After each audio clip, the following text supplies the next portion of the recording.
আমার আসলে কথা বলার খুব একটা ইচ্ছা ছিল না, কিন্তু গতবার ওমরায় যে মানুষের কাছে আল্লাহর ঘরে কথা বলে এসেছিলাম যে তাদের কথা বলবো। আমরা আমাদের যারা বিদেশ থেকে টাকা পাঠান আমরা তাদেরকে রেমিটেন্স যোদ্ধা বলি। 71 সনে যারা দেশ স্বাধীন করেছেন তাদের বলতাম মুক্তিযোদ্ধা, তারা দেশ দিয়ে গেছেন বঙ্গবন্ধুর নেতৃত্বে। আর দেশের অর্থনীতিকে সবচেয়ে সবল রেখেছেন এই রেমিটেন্স যোদ্ধারা। একটু আগে যে আমাদের সিনিয়র সংসদ সদস্য যে রফিক সাহেব যে প্রশ্ন করলেন, এই প্রশ্নের পরে বোঝা যায় যাদের কি করুণ অবস্থা। সমস্ত ব্যবস্থা আছে কিন্তু জটিলতার কারণে সেই বিষয়গুলি হচ্ছে না।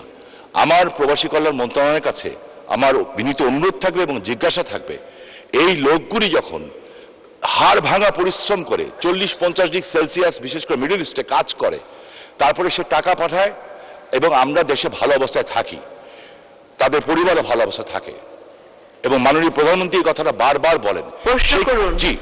সেইখানে তারা যখন দেশে ফিরে, বিশেষ করে এয়ারপোর্টে তাদেরকে যেভাবে হ্যাস্তন্যস্ত করা হয়, আমার কাছে মনে হয় যে সেটা বন্ধ হওয়া উচিত এবং এই মন্ত্রণালয় থেকে নির্দিষ্ট ভলেন্টিয়ার সৃষ্টি করে তারা যাতে একজন ভিআইপি হিসাবে এই দেশে প্রবেশ করতে পারে, সম্মান নিয়ে প্রবেশ করতে পারে, সেই বিষয়ে কোনো ব্যবস্থা গ্রহণ করবেন কিনা, করলে কবে নাগাদ করবেন?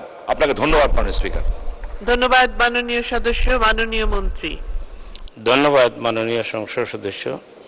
এই ব্যাপারে আমাদের মন্ত্রণালয়ের পদক্ষেপ নেওয়া হয়েছে। এয়ারপোর্টে আমাদের কর্মীরা আছে, বিদেশগামী যাত্রীদের ব্যাপারে ওদেরকে দেখাশোনা করে। তবে জনবলের সীমাবদ্ধতা আছে, যে কারণে হয়তো সঠিকভাবে দেখাশোনা হচ্ছে না।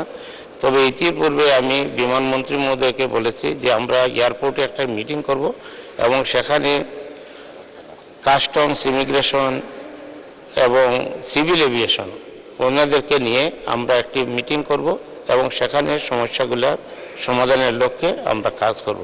আপনাকে ধন্যবাদ।